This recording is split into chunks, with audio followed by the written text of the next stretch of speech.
आज जो पहला चैप्टर केमिस्ट्री में स्टार्ट किए थे, रासायनिक अभिक्रिया एवं समीकरण, तो रासायनिक अभिक्रिया क्या होता बताए थे, समीकरण क्या है बताए थे क्लियर करके। आज जो हम आगे इसके बताएंगे रासायनिक अभिक्रिया के प्रकार, एक एक प्रकार को हम अच्छे तरीके से समझाएंगे। रासायनिक अभिक्रियाओं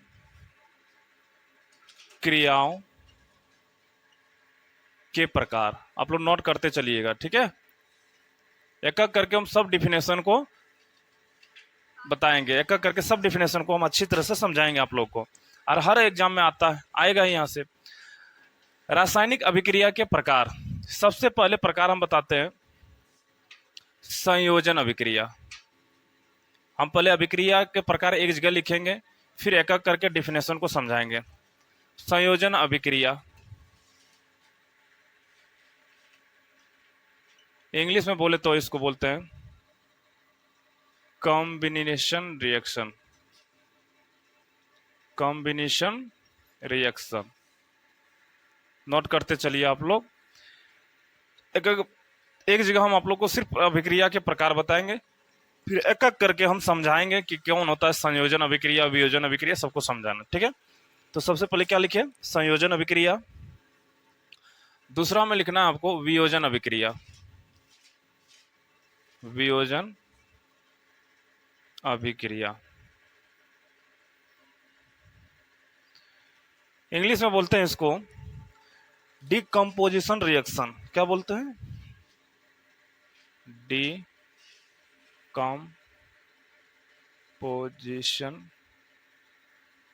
रिएक्शन। सब अभिक्रिया को एक जगह हम लिख रहे हैं, नोट करते चलिए, ठीक है। अभिक्रिया के प्रकार, कौन कौन अभिक्रिया हमको पढ़ना है इस चैप्टर में। अभिक्रिया के प्रकार पढ़ लीजिए, संतुलित कर लीजिए, बस डिफिनेशन एक दो लिख लीजिए, कंप्लीट हो गया चैप्टर। तो मेन जो है इसका रासायनिक अभिक्रिया के प्रकार ही है। तो कितना रासायनिक अभिक्रिया के प्रकार होते हैं सब हम आपको बताएंगे। संयोजन अभिक्रिया, वियोजन अभिक्रिया। तीसरा में है विस्थापन अभिक्रिया। विस्थापन अभिक्रिया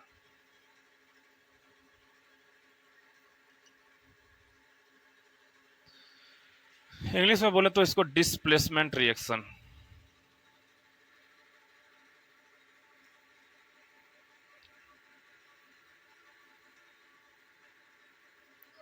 डिस्प्लेसमेंट रिएक्शन। चौथा में है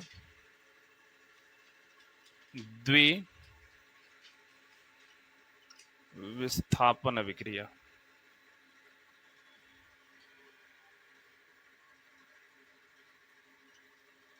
द्विविस्थापन अभिक्रिया इंग्लिश में बोले तो इसको बोलते हैं double displacement reaction. Double displacement reaction.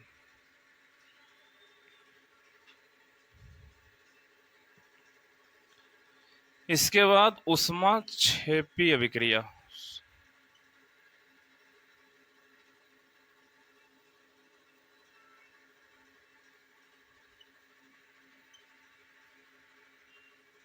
ऊष्माक्षेपी अभिक्रिया इंग्लिश में बोले तो इसको एक्सोथर्मिक रिएक्शन।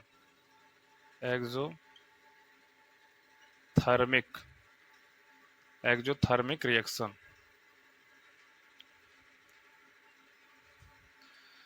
इसको एक जगह आप लोग नोट कर लीजिए, रासायनिक अभिक्रिया के कितना प्रकार है लिखा देते हैं, फिर एक एक करके हम डिफिनेशन सबको समझाएंगे एग्जाम्पल के साथ, है ना। ऊष्माक्षेपी अभिक्रिया हो गया। इसके बाद ऊष्माशोषी अभिक्रिया।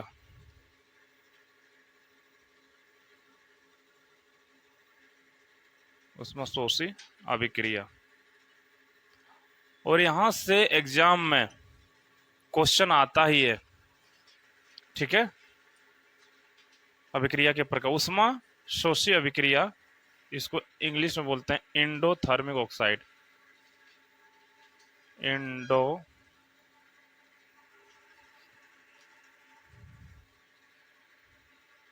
Endothermic reaction.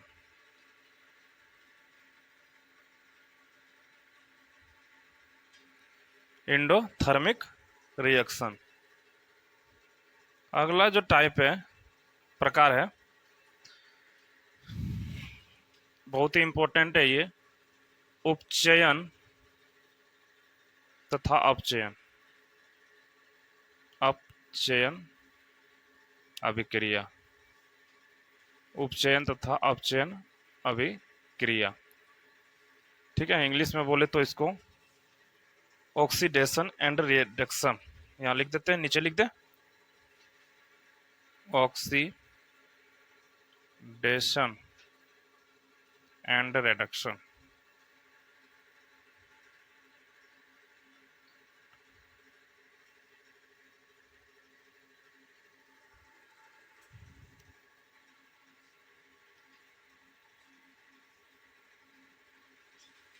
Oxidation and reduction, ये जितने भी हम 7 प्रकार के बताए ना, उपचयन और अपचयन, एक ही हम टाइप में इसको बताएंगे। तो रासायनिक अभिक्रिया के प्रकार: संयोजन अभिक्रिया, वियोजन अभिक्रिया, विस्थापन अभिक्रिया, द्विस्थापन अभिक्रिया, ऊष्माक्षेपी अभिक्रिया, ऊष्मा शोषी अभिक्रिया, और अपचयन और उपचयन अभिक्रिया। ये जो है अभिक्रिया के प्रकार है। ये सभी प्रकार को एक एक करके हम विथ एग्जाम्पल के साथ समझना है कि क्या होता है संयोजन अभिक्रिया। ठीक है, तो एक जगह आप लोग इसको नोट कीजिए, इसके बाद एक एक करके हम आप लोग को समझाएंगे। ठीक है, तो बताए थे रासायनिक अभिक्रिया और समीकरण क्या होता है। रासायनिक अभिक्रिया क्या है, समीकरण क्या है, आज रासायनिक अभिक्रिया के प्रकार बता रहे हैं। एक जगह नोट कीजिए इसको, फिर एक एक करके हम इसको समझाएंगे। क्रिया के प्रकार समझ गए आप लोग कि कितने प्रकार हैं। तो जितने भी प्रकार है एक एक करके हम आपको समझाएंगे। पहले चलिए संयोजन अभिक्रिया को हेडिंग डालिए। संयोजन अभिक्रिया किसे कहते हैं या फिर क्या है, इसको समझना है। संयोजन अभिक्रिया किसे कहते हैं? पहला क्या है, संयोजन अभिक्रिया। संयोजन अभिक्रिया क्या है या किसे कहते हैं? किसे कहते हैं,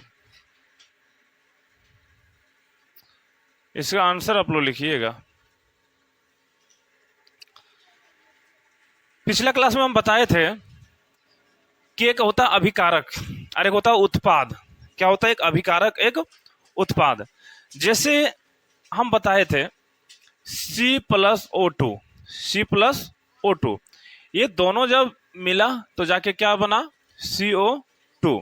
और C+O2 जब मिला और ये जाके क्या बना? CO2। तो ये एक अभिक्रिया हुआ ना, तो इसी को क्या बोलते हैं? अभिक्रिया, रासायनिक अभिक्रिया। ठीक है, जब दो या दो से अधिक पदार्थ मिलकर एक नए पदार्थ का निर्माण करते हैं तो इस प्रक्रिया को रासायनिक अभिक्रिया कहते हैं। तो रासायनिक अभिक्रिया का ये सूत्र लिखे ना, ये लिखे, कार्बन तो नहीं लिखे, ऑक्सीजन तो नहीं लिखे, ये लिखे C+O2 CO2, ये तो रासायनिक समीकरण लिखे है ना।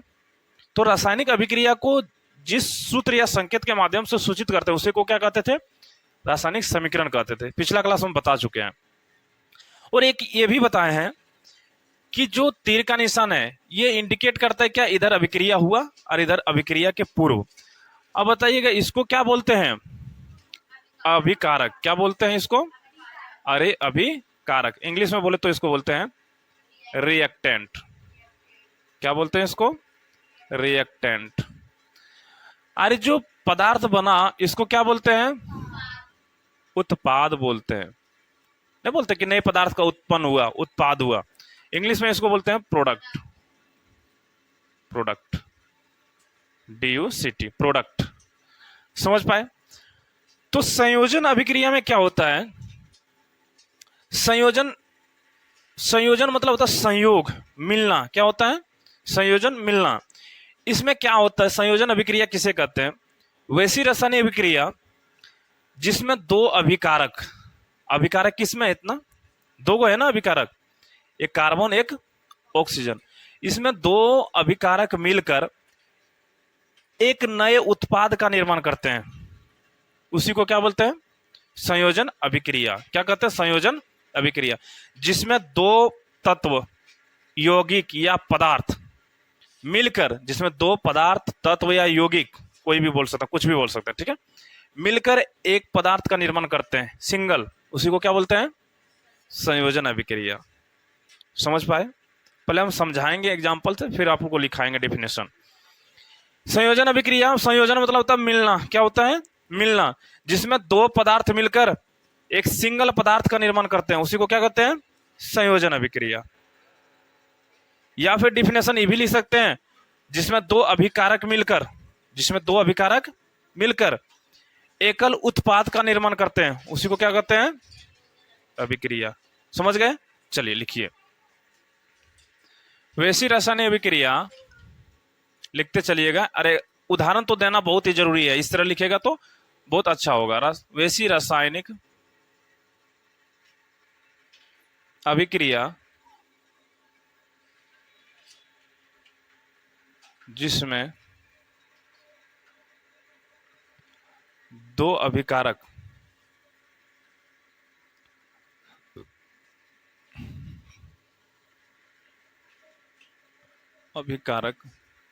मिलकर, जिसमें दो अभिकारक मिलकर, जिसमें दो अभिकारक मिलकर एकल, एकल मतलब क्या होता है? सिंगल, एक ही, एकल उत्पाद का निर्माण करता है, उसे संयोजन अभिक्रिया कहते हैं, उसे संयोजन अभिक्रिया कहते हैं।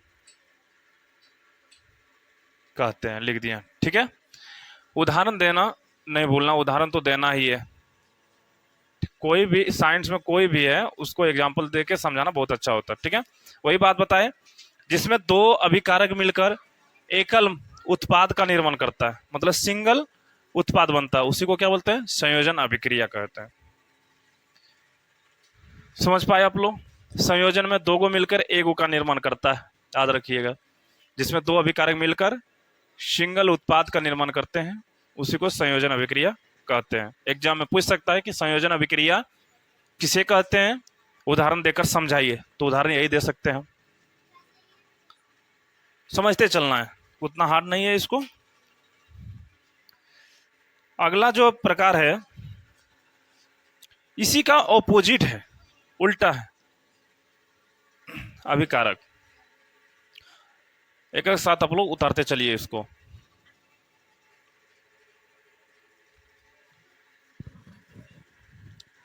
एकदम मन लगा के पढ़िए। 10वां में अगर मन लगा के पढ़ लिए तो रिजल्ट आपका बेटर होगा, बेस्ट से भी बेटर, मेरा दावा है। हम 10वां का स्टार्ट किए थे तो और एक प्रॉमिस किए थे कि आप लोग हैंड राइटिंग सुधार लीजिए। झारखंड, बिहार और सीबीएसई कोई भी बच्चा हो, हैंड राइटिंग के बदौलत आपका 50% मार्क्स का आधा भागीदारी जो आपका हैंड राइटिंग है। आप लोग जो है ना मेहनत कीजिए, मेरे अनुसार से रिजल्ट आपका विश्वास दिलाते हैं कि बहुत अच्छा होगा। है पढ़ने के नाम पर ऐसे चलेगा तो नहीं होने वाला है। उसको अच्छा करना है, रिजल्ट को अच्छा करना है, तो कुछ शपथ लें कि हमको अच्छा लाना है नंबर, तो अवश्य आएगा। मिटा देते हैं इसको। संयोजन अभिक्रिया आप लोग समझ गए कि दो अभिकारक मिलकर एक सिंगल उत्पाद का निर्माण करते हैं, उसी को संयोजन अभिक्रिया कहते हैं। दूसरा में हम बताए हैं वियोजन अभिक्रिया। क्या बताए हैं? वियोजन अभिक्रिया। वियोजन अभिक्रिया किसे कहते हैं या क्या समझते हैं? ठीक है, किसे कहते हैं इसमें देखिएगा आप लोग, पहले समझिए, इसके बाद हम उदाहरण देके समझाते हैं, फिर हम समझाते हैं। देखिए संयोजन अभिक्रिया में क्या होता था कि दो पदार्थ या दो अभिकारक मिलकर सिंगल उत्पाद का निर्माण करता था। और वियोजन में क्या होगा, एकल अभिकारक टूट जाता है, एकल पदार्थ या यौगिक टूटकर दो नए पदार्थ का निर्माण करता है। जैसे वियोजन का अर्थ क्या होता है? वियोग। वियोजन का क्या होता है? वियोग नहीं समझते कि वियोग मतलब क्या होता है? बिछड़ना, टूटना। दो एक पदार्थ टूट के दो पदार्थ बन जाता है, उसी को क्या बोलते हैं? वियोजन अभिक्रिया। जैसे एक एग्जाम्पल तो बहुत इंपॉर्टेंट है, याद रखना है सबको। जैसे है CaCO3, कैल्शियम कार्बोनेट। सिंगल जो था अभिकारक था, सिंगल अभिकारक था, ये क्या हुआ? टूटा। ये टूटने के बाद क्या बनाया? CaO plus CO2। क्या बनाया? देखो CaCO3 जब टूटा तो दो पदार्थ बना, CaO plus CO2। Calcium carbonate टूटा, जाके बना calcium oxide plus carbon dioxide. तो संयोजन में क्या होता था कि दो मिलकर एक बनता था। वियोजन में क्या हुआ? एक टूटा और दो बना। सिर्फ संयोजन का उल्टा है, लग रहा ना कि संयोजन का उल्टा वियोजन होता है। उसमें दो गो मिलकर एगो बनता था, इसमें एगो टूटने के बाद दो गो बनता है। संयोजन वियोजन एक दूसरे का ऑपोजिट है। उदाहरण तो याद रखना ही है, ठीक है? कौन सा है? Calcium oxide, calcium carbonate, calcium oxide plus carbon dioxide. इसको क्या बोलते हैं? अभिकारक बोलते हैं ना। क्या बोलते हैं इसको? इसमें एक अभिकारक था, एक अभिकारक टूटने के बाद कितने उत्पाद बना? इसमें दो उत्पाद बना। समझ पाए? तो इसी के आधार पर हम डिफिनेशन भी लिखेंगे। आप लोग इसको समझिए उदाहरण को, उसके अनुसार से आप लोग अपने लैंग्वेज में डिफिनेशन लिखना है इसको।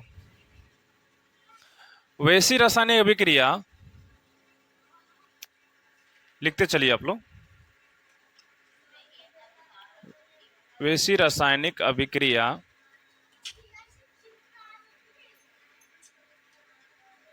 वैसी रासायनिक अभिक्रिया जिसमें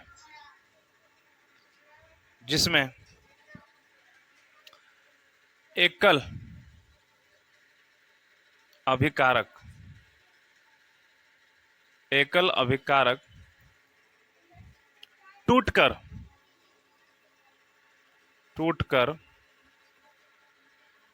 दो नए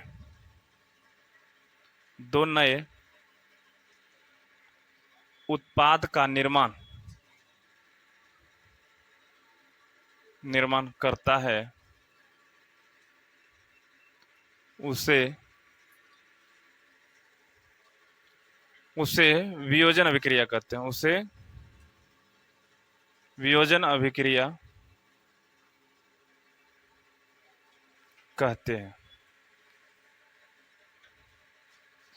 जो हम समझाए वही लिखे। इसमें देखो एक अभिकारक है ना, वैसी रासायनिक अभिक्रिया जिसमें एकल मतलब एकल अभिकारक टूटकर दो नए उत्पाद का निर्माण करता है, उसे वियोजन अभिक्रिया कहते हैं। एकल अभिकारक है ना, सिंगल है, ये जब टूटा तो दो नए उत्पाद का निर्माण किया, उसी को क्या बोलते हैं? वियोजन अभिक्रिया। संयोजन अभिक्रिया का उल्टा। संयोजन में क्या होता था? दो गो मिलकर एक बनता था, इसमें एक टूट के दो बनता है। समझ गए? संयोजन का उल्टा वियोजन अभिक्रिया होता है। चलिए उसको अच्छा से नोट करते चलिए, आप लोग समझते चलिए। संयोजन के बाद वियोजन पढ़ाए। तीसरा में है इसका, तीसरा जो प्रकार है कौन सा अभिक्रिया?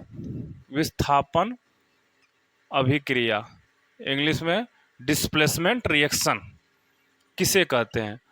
और ये क्वेश्चन बहुत इंपॉर्टेंट है, एग्जाम में पूछता है कि विस्थापन अभिक्रिया किसे कहते हैं। ठीक है? संयोजन अभिक्रिया, वियोजन अभिक्रिया। संयोजन अभिक्रिया क्या होता है? वियोजन अभिक्रिया का उल्टा होता है। क्यों? क्योंकि संयोजन अभिक्रिया जो होता है दो गो मिलकर एक उत्पाद बनाता है, और वियोजन अभिक्रिया में क्या होता है? एक जो अभिकारक है टूटकर दो उत्पाद बनाता है। ठीक है? इसीलिए संयोजन अभिक्रिया को वियोजन अभिक्रिया के विपरीत भी कहते हैं। ठीक है? तो दो समझ गए थे। अगला जो है विस्थापन अभिक्रिया, ये अभिक्रिया का प्रकार है। तीसरा में क्या है? विस्थापन अभिक्रिया। सबसे पहले देखिए विस्थापन अभिक्रिया होता क्या है। विस्थापन, डिस्प्लेसमेंट। विस्थापन मतलब क्या होता है? एक जो तत्व है ना दूसरे को विस्थापित कर देता है। विस्थापित मतलब हटा देता है। जैसे सबसे पहले उदाहरण से आप लोग समझिएगा। ठीक है? इसके बाद हम डिफिनेशन इसका लिखाएंगे। उदाहरण जैसे समझिएगा आप लोग क्या है, और एग्जाम्पल, इस सब का एग्जाम्पल भी याद रखिएगा। जैसे Fe, ठीक है, Fe मतलब आयरन या लोहा जो बोलिएगा। Fe जो है copper sulphate CuSO4, copper sulphate से जब रिएक्शन करेगा तो Fe जो है ना अधिक अभिक्रियाशील है, किससे? Cu से। तो Fe क्या करेगा? Cu को हटा देगा, विस्थापित कर देगा, डिस्प्लेसमेंट कर देगा, तो इसका स्थान ग्रहण कर लेगा FeSO4 प्लस Cu। क्या किया? इसको हटा दिया। क्यों हटाए? क्योंकि Fe जो है Cu से अधिक अभिक्रियाशील तत्व है, धातु है, इसीलिए जो है Fe किसको हटाया? Cu, और Cu का स्थान ग्रहण कर लिया FeSO4 प्लस Cu हट गया। तो इसी को क्या बोलते हैं? डिस्प्लेसमेंट रिएक्शन, अर्थात विस्थापन अभिक्रिया।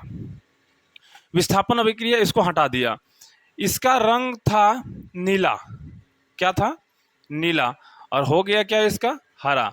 अगला इस तरह क्वेश्चन पूछेगा, जब लोहे की कील को कॉपर सल्फेट के विलयन में डाला जाता है तो विलयन का रंग क्यों बदल जाता है? आगे हम कराएंगे आपको क्वेश्चन, सिर्फ वही एग्जांपल, यहाँ भी वही उदाहरण लेंगे जहाँ लिए, ठीक है। तो क्या किए? Fe जो है Cu से अधिक अभिक्रियाशील है, इसीलिए Fe Cu को हटा के उसका स्थान ग्रहण कर लिया, ठीक है। इसी को क्या बोलते हैं? विस्थापन अभिक्रिया, डिस्प्लेसमेंट रिएक्शन। समझ गए? ये जो अभिक्रियाशीलता का जो क्रम है वो लिखाएंगे, एग्जाम में पूछता है कि कौन अधिक अभिक्रियाशील है, कौन कम है, तो उसका एक सीरीज हम लिखेंगे। सबसे पहले इसको समझते हैं। तो क्या किया?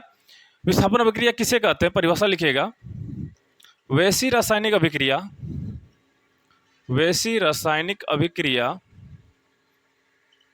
वैसी रासायनिक अभिक्रिया जिसमें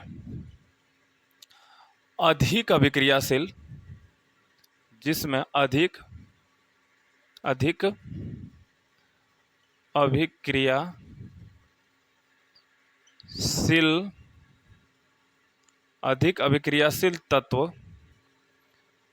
कम अभिक्रियाशील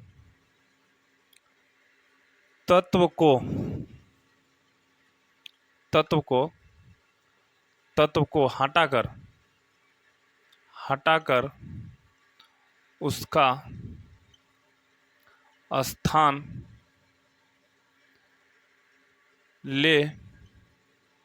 लेती है,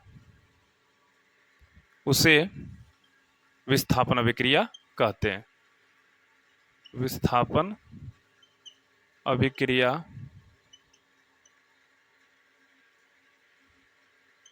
कहते हैं, उसे विस्थापन अभिक्रिया कहते हैं। समझ पाए?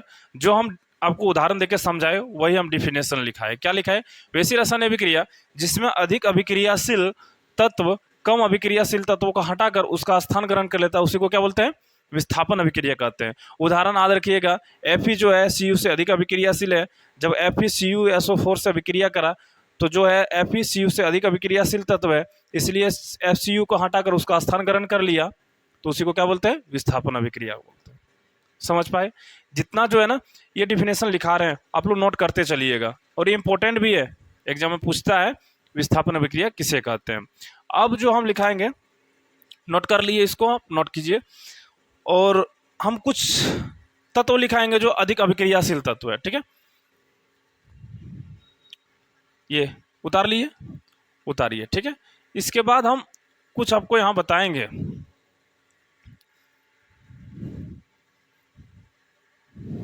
उतारते चलिएगा, ठीक है। कुछ तत्व ले रहे हैं, जैसे Na, potassium, sodium, calcium, potassium, sodium, calcium, magnesium, aluminium,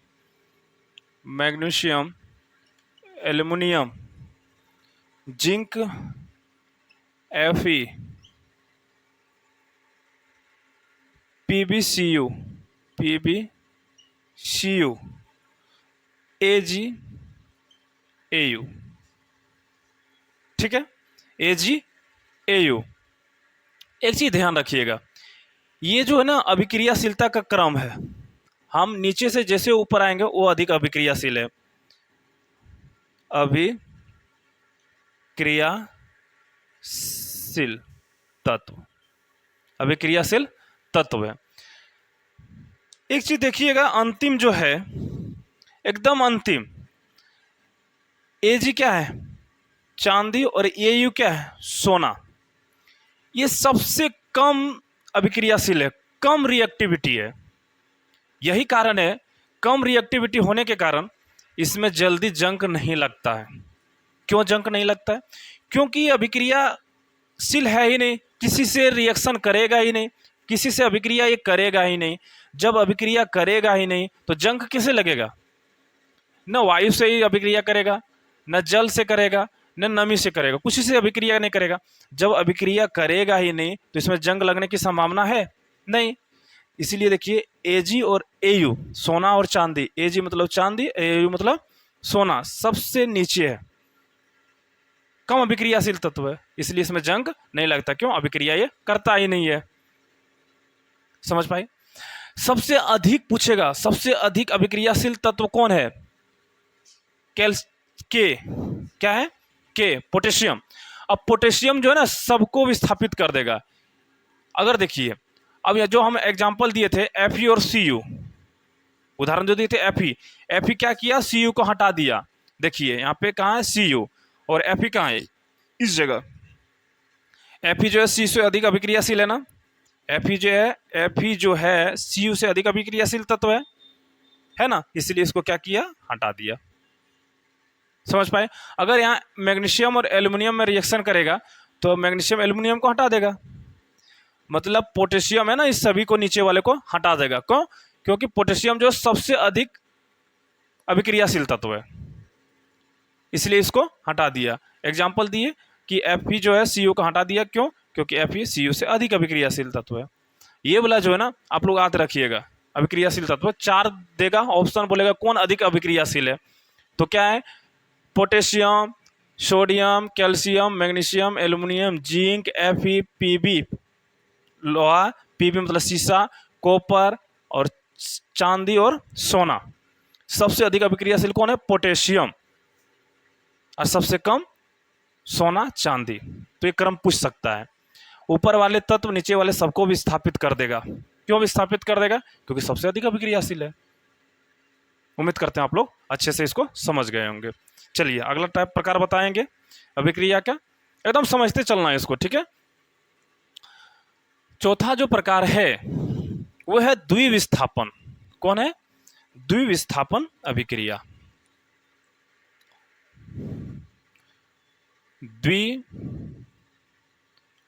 द्विविस्थापन अभिक्रिया, डबल डिस्प्लेसमेंट रिएक्शन, ठीक है। इंग्लिश तो लिख ही दिए हम पीछे, इसलिए नहीं लिखे।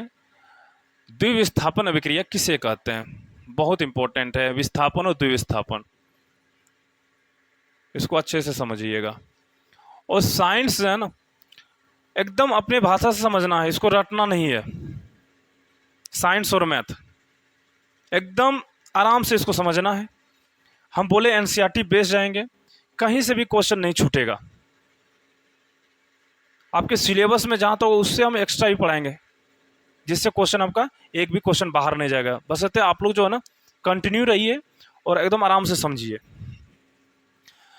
द्विविस्थापन अभिक्रिया किसे कहते हैं? चलिए इसको भी जो है ना उदाहरण से ही पहले समझाएंगे आपको। द्वि मतलब क्या होता है? दो। विस्थापन मतलब बताए कि 2 बार इसको विस्थापित करता है। जैसे उदाहरण देखिएगा आप, उदाहरण से समझिए पहले आप, उदाहरण से समझिए इसको कि द्विविस्थापन अभिक्रिया होता क्या है।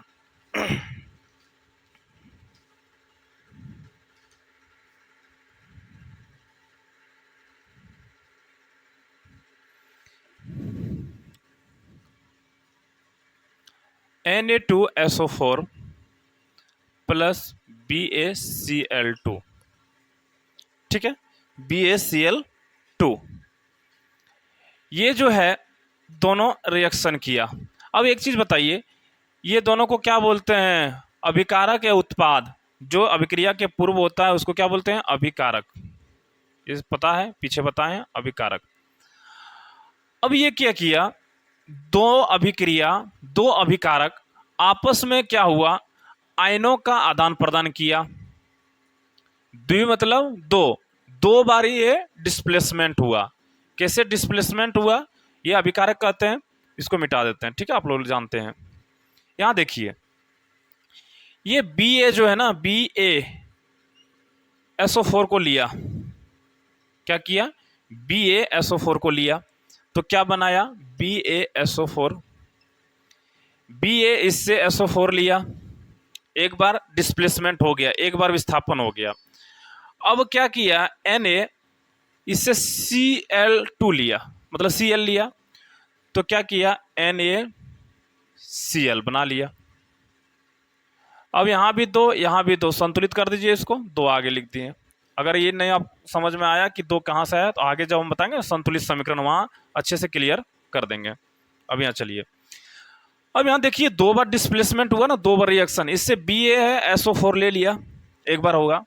अब Na जो है इससे Cl ले लिया, तो NaCl बना लिया। तो यहाँ क्या हुआ, दो बार विस्थापन अभिक्रिया हुआ ना, दो बार हुआ, BaSO4 लिया और NaCl इससे ले लिया, तो क्या बनाया, BaSO4 प्लस NaCl बना लिया। तो डबल डिस्प्लेसमेंट रिएक्शन हुआ, द्विस्थापन अभिक्रिया।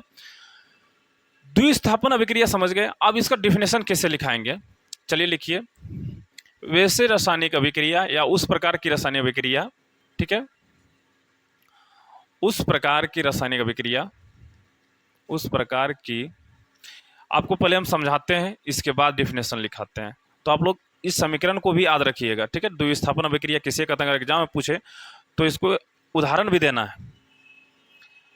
ठीक है। तो क्या क्या, उस प्रकार की रासायनिक अभिक्रिया, रासायनिक अभिक्रिया,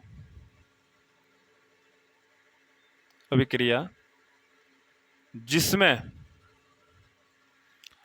अभिकारक, अभिकारकों के बीच आयनों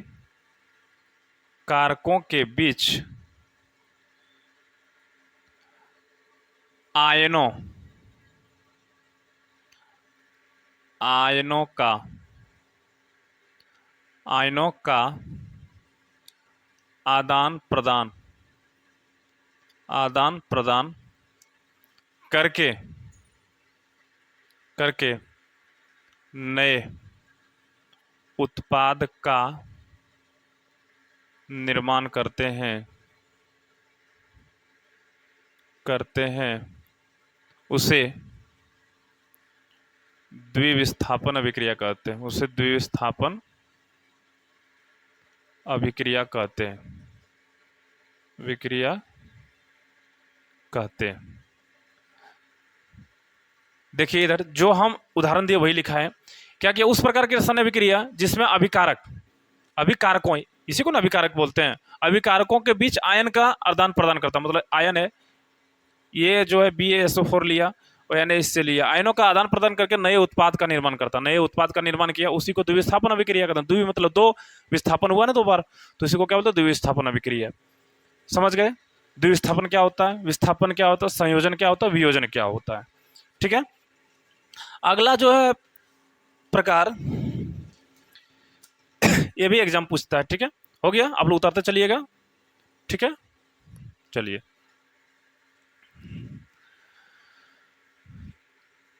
चार हो गया प्रकार। पांचवा जो है, पांचवा और छठा जो है एक ही साथ लिखा देते हैं, ठीक है। एक है ऊष्माक्षेपी अभिक्रिया, ऊष्माक्षेपी एक्सोथर्मिक रिएक्शन। ऊष्माक्षेपी अभिक्रिया किसे कहते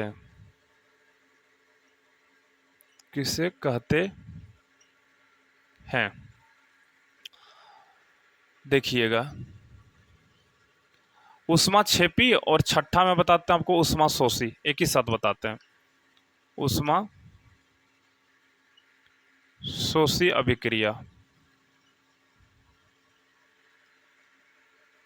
किसे कहते हैं,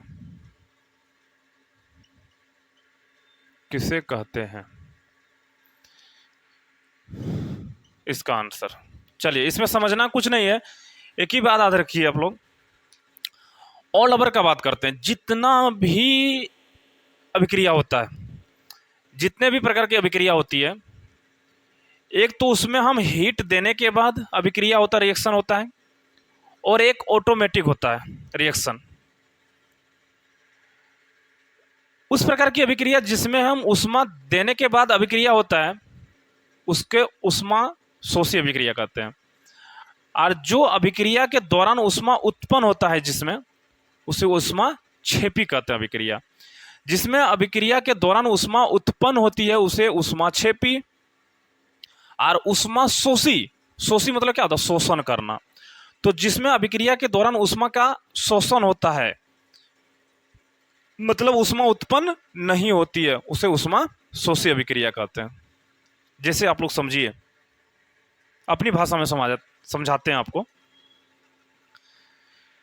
जैसे घर में आप लोग चूना गर्म करते होंगे, चूना गर्म करते हैं, तो चूना को जब पानी में डालते हैं, आफ्टर 2 मिनट, 2 मिनट के बाद अचानक उसमें क्या होता है, आवाज आने स्टार्ट होती है, बुलबुला आना स्टार्ट होता है, और हीट उसमें प्रोड्यूस होने लगता है, उत्पन्न होने लगता है ऑटोमेटिक। उसको हम कुछ नहीं किए, उसको हम हीट भी नहीं दिए, कुछ नहीं किए, ऑटोमेटिक जब चूना को हम पानी के साथ अभिक्रिया कराए, ऑटोमेटिक उसमें हीट जो है उत्पन्न होने लगा। तो अभिक्रिया के दौरान उष्मा उत्पन्न हुआ ना, तो उसे क्या कहते हैं, उष्मा क्षेपी अभिक्रिया कहते हैं। और कुछ ऐसा अभिक्रिया है जिसमें हमको हीट देना पड़ता है, उसको आग देना पड़ता है, तब वो अभिक्रिया होती है, उसे उष्मा शोषी अभिक्रिया कहते हैं। कुल मिला के आप लोग ये याद रखिए, वैसी रासायनिक अभिक्रिया जिसमें अभिक्रिया के दौरान उष्मा उत्पन्न होती है उसे उष्मा क्षेपी, और जिसमें अभिक्रिया के दौरान उष्मा उत्पन्न नहीं होती है उसे उष्मा शोषी अभिक्रिया कहते हैं। समझ गए? ठीक है, चलिए डिफिनेशन एक का लिखाएंगे, एक आप लोग सिर्फ नहीं लिखिएगा, हो जाएगा। उष्मा क्षेपी अभिक्रिया किसे कहते हैं लिखना, उस प्रकार की रासायनिक अभिक्रिया, उस प्रकार की रासायनिक अभिक्रिया, उस प्रकार की रासायनिक अभिक्रिया जिसमें अभिक्रिया के दौरान, अभिक्रिया के दौरान उष्मा, इंग्लिश में बोले तो हीट, उष्मा उत्पन्न होती है, उष्मा उत्पन्न होती है, उसे उष्मा क्षेपी, उसे उष्मा क्षेपी अभिक्रिया कहते हैं, उष्मा क्षेपी अभिक्रिया कहते हैं। समझ पाए? वही लिखे, उस प्रकार का रासायनिक अभिक्रिया जिसमें अभिक्रिया के दौरान उष्मा क्या होती है, उत्पन्न होती है, उसे उष्मा क्षेपी अभिक्रिया कहते हैं। इसका डिफिनेशन लिखिएगा, वे उस प्रकार की रासायनिक अभिक्रिया जिसमें अभिक्रिया के दौरान उष्मा उत्पन्न नहीं होती है, सिर्फ यहां क्या लिखना है, नहीं बता देना, नहीं लगा देना, उष्मा शोषी अभिक्रिया हो गया। अगर आपको एग्जाम्पल देना है इसमें, तो जो हम बताए वही ले लीजिएगा। जैसे चूना, चूना का फॉर्मूला क्या था, कैल्शियम ऑक्साइड CaO, बिना बुझा हुआ चूना का फॉर्मूला है। जब इसको जल के साथ अभिक्रिया कराए तो क्या बना, बुझा हुआ चूना बन गया। तो बुझा हुआ चूना का फॉर्मूला क्या होता है, CaOH2, और कुछ इसमें उष्मा उत्पन्न हुआ। क्या हुआ, उसमें कुछ उष्मा उत्पन्न हुआ, तो उष्मा क्षेपी अभिक्रिया हुआ। उष्मा शोषी अभिक्रिया क्या होता है, जिसमें अभिक्रिया के दौरान उष्मा उत्पन्न नहीं होती है, सिर्फ नहीं लगा देना, इसका डिफिनेशन हो जाएगा। इसका एग्जाम्पल ले लीजिएगा, जैसे CaCO3 को जब हम हीट देते हैं, ताप देते हैं इसमें, तो ये जो है ना CaO प्लस CO2 बना। इसको ताप देने के बाद जो है ये टूटा और जाके CaO प्लस CO2 बना। तो एग्जाम्पल याद रखिएगा, किसे कहते हैं, उष्मा क्षेपी, उष्मा शोषी। समझ गए? ठीक है, आप लोग उतारिए इसको। अगला जो है बहुत ही इंपॉर्टेंट है, ठीक है, जो पूछता है उपचयन और अपचयन। बहुत ही इंपॉर्टेंट है, और इसको जो है ना आराम से समझना है। बाकी इतना जो टाइप बताए हैं आप लोग को अच्छे से समझ में आ गया होगा।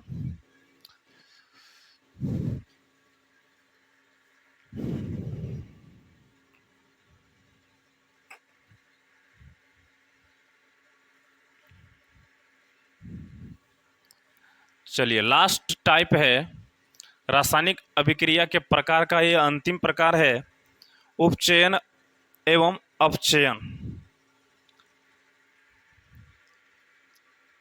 छठा हुआ, सातवां है उपचयन अभिक्रिया, ऑक्सीडेशन रिएक्शन। उपचयन या इसी को ऑक्सीकरण भी बोलता है, ऑक्सीकरण। उपचयन या ऑक्सीकरण अभिक्रिया किसे कहते हैं? अभिक्रिया किसे कहते हैं? कहते हैं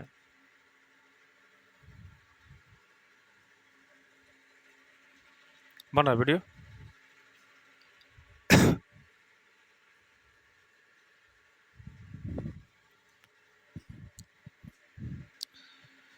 चलिए लास्ट सातवां जो है उपचयन, इसी को कहते हैं ऑक्सीकरण अभिक्रिया किसे कहते हैं। आराम से इसको समझिएगा।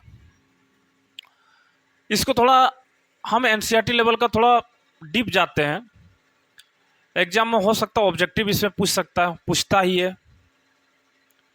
ठीक है। तो एनसीईआरटी बेस्ड पर इसको हम थोड़ा डीप जाते हैं, समझ में आएगा। देखिए इसका उपचयन को ही ऑक्सीकरण अभिक्रिया भी कहते हैं। तो एग्जाम में उपचयन अभिक्रिया किसे कहते हैं या फिर ऑक्सीकरण अभिक्रिया किसे कहते हैं पूछ सकता है। तो इसमें देखिएगा आप लोग, उपचयन या ऑक्सीकरण अभिक्रिया किसे कहते हैं, लेकिन वैसी रासायनिक अभिक्रिया, वैसी रासायनिक अभिक्रिया, वैसी रासायनिक अभिक्रिया, अभिक्रिया जिसमें जिसमें ऑक्सीजन, जिसमें ऑक्सीजन का योग होता है। योग मतलब जुटता है, योग होता है। शॉर्ट में आप लोग यही याद रखिएगा। क्या याद रखना है? वैसी रासायनिक अभिक्रिया जिसमें अभिक्रिया, वैसी रासायनिक अभिक्रिया जिसमें ऑक्सीजन का योग होता है, ऑक्सीजन का योग होता है, ऑक्सीजन जुटता है, उसे उपचयन या ऑक्सीकरण अभिक्रिया कहते हैं। उदाहरण देखिए, उदाहरण से समझना है इसको। जिसमें ऑक्सीजन का क्या होता है? योग होता है। जैसे देखिएगा आप लोग, Cu, कॉपर को जब हम ऑक्सीजन से अभिक्रिया कराए, क्या कराए?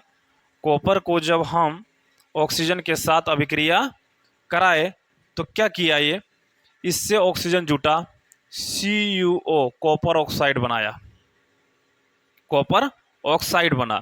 तो इसमें देखिए Cu अकेला था, इसमें ऑक्सीजन जुड़ा ना, तो ऑक्सीजन जब जुड़ा कौन सा अभिक्रिया है? उपचयन है, ऑक्सीकरण अभिक्रिया कहते हैं।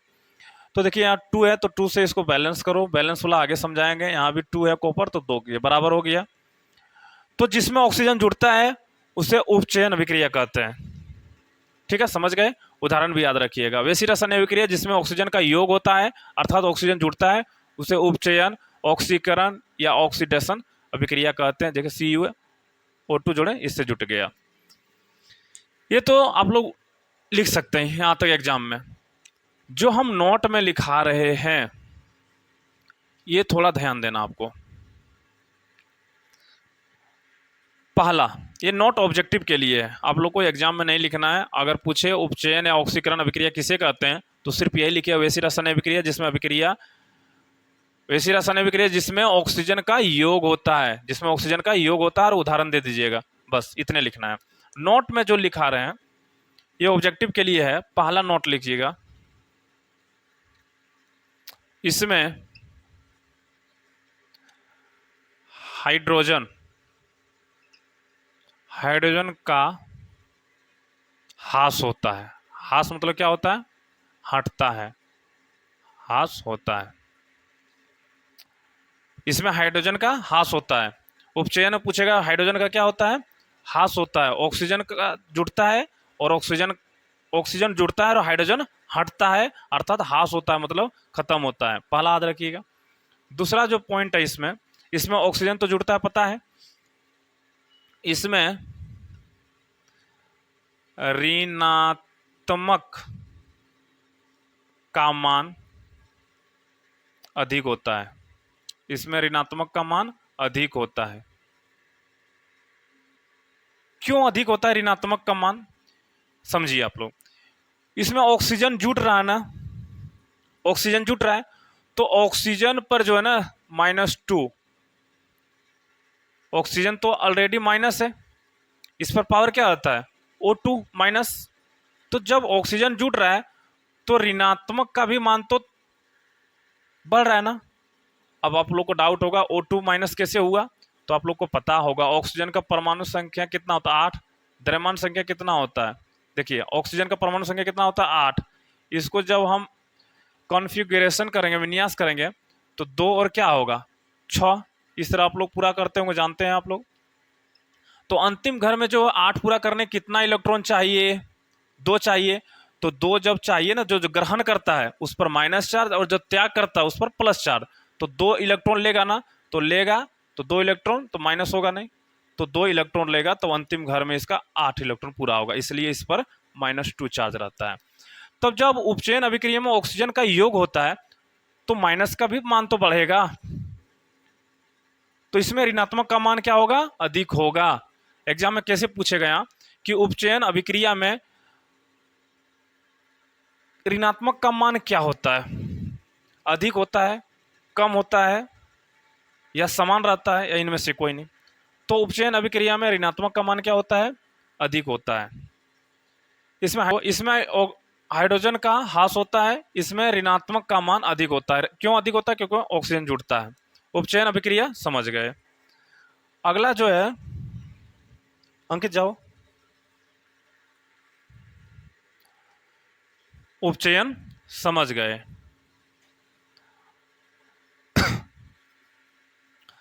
ज्यादा नहीं, एक अपचयन बचा है और एक रेडॉक्स अभिक्रिया बता देंगे, फिर ये रासायनिक अभिक्रिया के प्रकार कंप्लीट हो गया।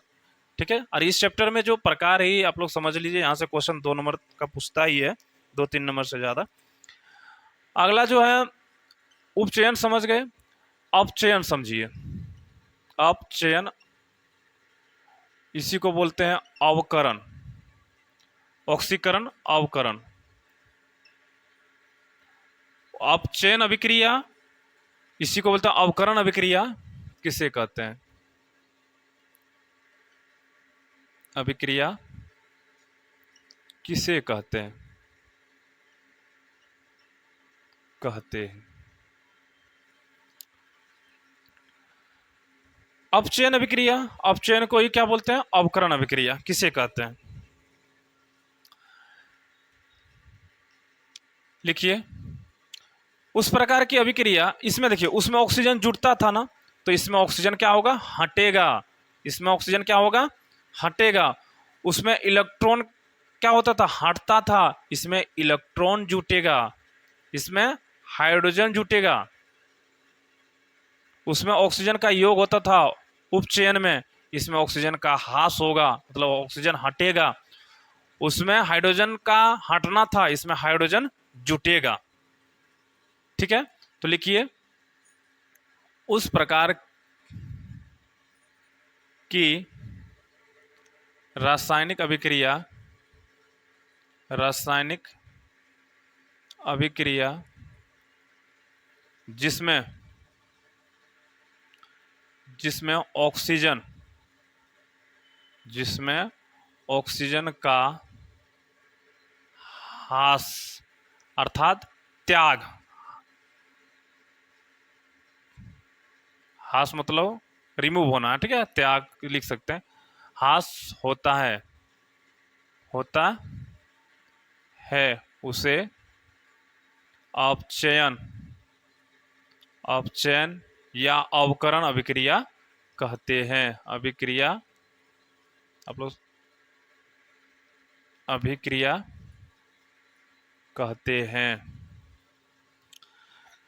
जैसे उदाहरण समझिएगा, उदाहरण से आप लोग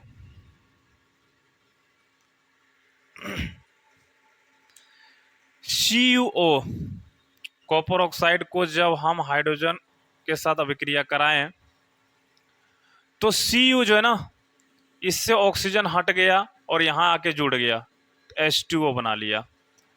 तो देखिए यहां जो ऑक्सीजन था, ऑक्सीजन हटा या नहीं हटा? ऑक्सीजन हट गया। तो जिसमें ऑक्सीजन हटता है उसी को क्या बोलते हैं? अपचयन अभिक्रिया बोलते हैं। इसमें देखिए ऑक्सीजन जुड़ा तो इसे उपचयन अभिक्रिया कहते हैं। पिछला रिएक्शन में जिसमें ऑक्सीजन जुड़ता है उपचयन, और जिसमें ऑक्सीजन हटा ये क्या है? अपचयन अभिक्रिया। जिसमें जुड़ता है उपचयन, जिसमें हटता है वो अपचयन। तो अपचयन में क्या होता था, क्या हुआ? ऑक्सीजन हट गया। उपचयन में क्या हुआ? ऑक्सीजन जुड़ गया। समझ गए? नोट में इसमें भी लिखिएगा आप लोग। पहला क्या बताए तो उसमें, इसमें ऋणात्मक का मान अधिक हो जाता था जिसमें जुड़ता था। इसमें देखिए हाइड्रोजन हट रहा, सॉरी, इसमें ऑक्सीजन क्या होता है? हट रहा है। तो इसमें जब हट रहा है तो ऋणात्मक की संख्या का मान कम हो रहा है। इसमें ऋणात्मक का मान कम होता है। अर्थात हम बोल सकते हैं इसमें हाइड्रोजन जुड़ता है। उस प्रकार की अभिक्रिया क्या होता था? ऑक्सीजन जुड़ता था और हाइड्रोजन का रिमूव होता था, मतलब हाइड्रोजन हटता था। इसमें क्या हुआ? ऑक्सीजन का त्याग हो रहा है, ऑक्सीजन का ह्रास हो रहा है और हाइड्रोजन जुड़ रहा है। तो हाइड्रोजन जब जुड़ रहा है तो हाइड्रोजन पर क्या पावर होता है? प्लस। तो अर्थात इसमें धनात्मक का मान अधिक होता है। क्या होता है? अधिक होता है। क्यों धनात्मक का मान अधिक होता है? क्योंकि इसमें हाइड्रोजन जुड़ रहा है तो हाइड्रोजन पर प्लस चार्ज है। ऑक्सीजन जुड़ रहा था उपचयन में तो उसमें ऋणात्मक का मान अधिक होता रहा था। उसमें हाइड्रोजन रिमूव हो रहा था, हाइड्रोजन हट रहा था। इसमें ऑक्सीजन हट रहा है तो ऋणात्मक का मान कम हो रहा है, और हाइड्रोजन जुड़ रहा है तो इसमें धनात्मक का मान क्या होता है? धनात्मक का मान अधिक हो रहा है। एक ही लाइन में दोनों लिख दिया। तो नोट वाला ये बात आप लोग ध्यान रखिएगा कि अपचयन में ऋणात्मक का मान कम होता है, धनात्मक का मान अधिक होता है। क्यों होता है बता दिए। तो उपचयन और अपचयन समझ गए। इसी से रिलेटेड एक होता है रेडॉक्स अभिक्रिया, अंतिम है, समझ लीजिएगा। अपचयन उपचयन आप लोग समझ गए अच्छा से। जितने भी प्रकार है ना आप लोग को अच्छे तरह से समझ में आ गया होगा। आगे एक समझिएगा आप लोग, रेडॉक्स अभिक्रिया पूछता है, अंतिम है ये रेडॉक्स अभिक्रिया। रेडॉक्स अभिक्रिया किसे कहते हैं?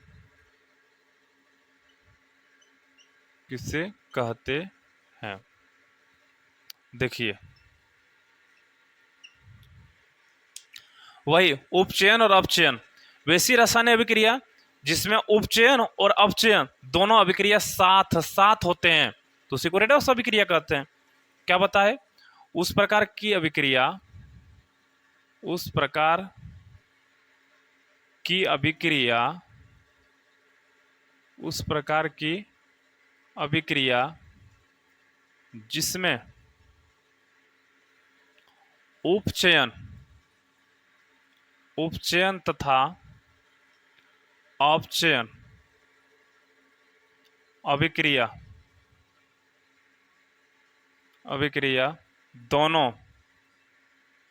दोनों साथ साथ होते हैं, साथ साथ होते हैं, उससे रेडॉक्स अभिक्रिया कहते हैं। रेडॉक्स अभिक्रिया कहते हैं। रेडॉक्स अभिक्रिया किसे कहते हैं? उस प्रकार की रासायनिक अभिक्रिया जिसमें उपचयन उपचयन और अपचयन अभिक्रिया दोनों साथ साथ होते हैं, उसी को क्या बोलते हैं? रेडॉक्स अभिक्रिया कहते हैं। समझ पाए? उदाहरण से समझिए,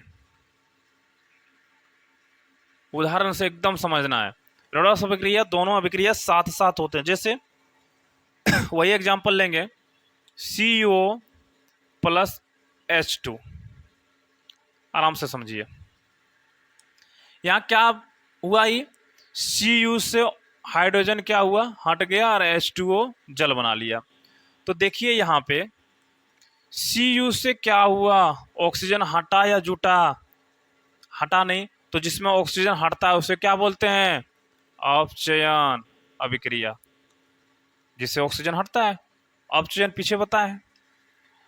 अब देखिए यहाँ हाइड्रोजन, हाइड्रोजन से ऑक्सीजन क्या हुआ? जुड़ा या हटा? जुड़ा, तो जिसमें ऑक्सीजन जुड़ता है उसे क्या बोलते हैं? उपचयन अभिक्रिया कहते हैं। दोनों अभिक्रिया क्या हो रही है? साथ साथ हो रही है ना। जैसे इधर देखिए अपचयन, इधर देखिए उपचयन, दोनों अभिक्रिया साथ साथ हो रहे हैं। इसी को कौन सा अभिक्रिया कहते हैं? रेडॉक्स अभिक्रिया कहते हैं। कौन सा अभिक्रिया कहते हैं? रेडॉक्स अभिक्रिया कहते हैं। इसलिए यहाँ रेडॉक्स लिख दिए। कैसे? तो रेडॉक्स अभिक्रिया दोनों साथ साथ हो रहा है ना। इससे ऑक्सीजन हटा, तो जिसमें ऑक्सीजन हटता है उसे अपचयन, और इसमें ऑक्सीजन जुड़ा, जिसमें ऑक्सीजन जुड़ता है उसे उपचयन अभिक्रिया कहते हैं। रेडॉक्स अभिक्रिया समझ गए? तो देखिए सबसे पहले हम इसमें क्या बताए? रासायनिक अभिक्रिया के प्रकार क्या क्या बताए? रिवीजन कीजिए। संयोजन, वियोजन, विस्थापन, द्विस्थापन, ऊष्माक्षेपी, ऊष्माशोषी, अपचयन, उपचयन और अंतिम में रेडॉक्स अभिक्रिया। ये सभी इंपॉर्टेंट है अभिक्रिया के प्रकार, और हम उम्मीद कर रहे हैं कि आप लोगों को अच्छी तरह से समझ में आ गया होगा। ठीक है, अगर आप लोग को ये अच्छा कंटेंट लगे तो इसी तरह हम आगे आप लोग को साइंस जो है ना कराते रहेंगे। अगर आप ऑफलाइन आना चाहते हैं तो ऑफलाइन भी ज्वाइन कीजिए। साइंस एकदम अपनी भाषा में हम समझाएंगे जैसे समझा रहे, और एनसीईआरटी बेस पर हम कोशिश करेंगे कि आप लोग को जो है ना अपने क्लास से थोड़ा हाई लेवल का भी समझ में आवे। क्योंकि आज के समय में जो कम्पिटिटिव एग्जाम, आप लोग से जो सीनियर होंगे पूछिएगा कि कम्पिटिटिव एग्जाम में साइंस से कहाँ से क्वेश्चन आता है, उसका एक ही जवाब रहेगा कि 9th और 10th एनसीईआरटी पढ़ लो, आपका आ जाएगा। और हाँ, सही बात है ये, अगर आप 9 और 10 अच्छी तरह से पढ़ लिए तो कहीं दिक्कत आपको नहीं होगा। इसलिए हम कोशिश करते हैं आप लोगों को कि अच्छी तरह से आपको समझाएं, और हम उम्मीद करते हैं कि आप लोगों को अच्छी तरह से समझ में आता होगा। ठीक है, थैंक यू।